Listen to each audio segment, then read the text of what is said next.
ದೆಹಲಿಯ ಸುಪ್ರೀಂ ಕೋರ್ಟ್ನಲ್ಲಿ ವಕೀಲ ವೃತ್ತಿ ನಡೆಸುತ್ತಿರುವ ಯುವ ನ್ಯಾಯವಾದಿ ಶಿರಸಿಯ ಹುಳುಗೋಳದ ಪ್ರಸಾದ್ ಹೆಗಡೆ ಅವರು ಲಂಡನ್ನ ಪ್ರತಿಷ್ಠಿತ ಲಂಡನ್ ಸ್ಕೂಲ್ ಆಫ್ ಎಕಾನಮಿಕ್ಸ್ ವಿದ್ಯಾಸಂಸ್ಥೆಯಲ್ಲಿ LLM ಪದವಿಯನ್ನು ಉನ್ನತ ಶ್ರೇಣಿಯಲ್ಲಿ ಗಳಿಸಿದ್ದಾರೆ.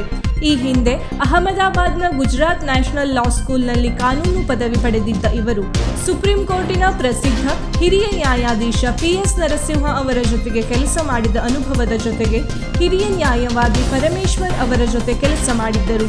ಇದೀಗ ಹೆಗಡೆಯವರು ಭಾರತದ ಹಿರಿಯ ವಕೀಲ ಹೆಚ್ಚುವರಿ solicitor general Suryaprakash V Raju ಅವರೊಂದಿಗೆ ಸುಪ್ರೀಂ ಕೋರ್ಟಿನಲ್ಲಿ ಭಾರತದ ತನಿಖಾ ಸಂಸ್ಥೆಗಳ ಕೆಲವು ಪ್ರಕರಣದ ನ್ಯಾಯದಾನ ವಿಚಾರದಲ್ಲಿಯೂ ಕೆಲಸ ಮಾಡುತ್ತಿದ್ದಾರೆ.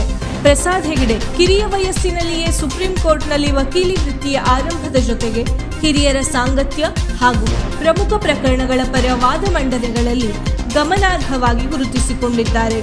ಪ್ರಸಾದ್ ಹೆಗಡೆ ಹಿರಿಯ ಕೃಷಿ ವಿಜ್ಞಾನಿ ಡಾಕ್ಟರ್ ಸತೀಶ್ ಹೆಗಡೆ, ಆರತಿ ಹೆಗಡೆ ಅವರ ಪುತ್ರ, ರಾಧಾ ಹಾಗೂ GM ಹೆಗಡೆ ಹುಳುಗೋಳ್ ಅವರ ಮೊಮ್ಮಗ ಎಂಬುದು ಉಲ್ಲೇಖನೀಯ.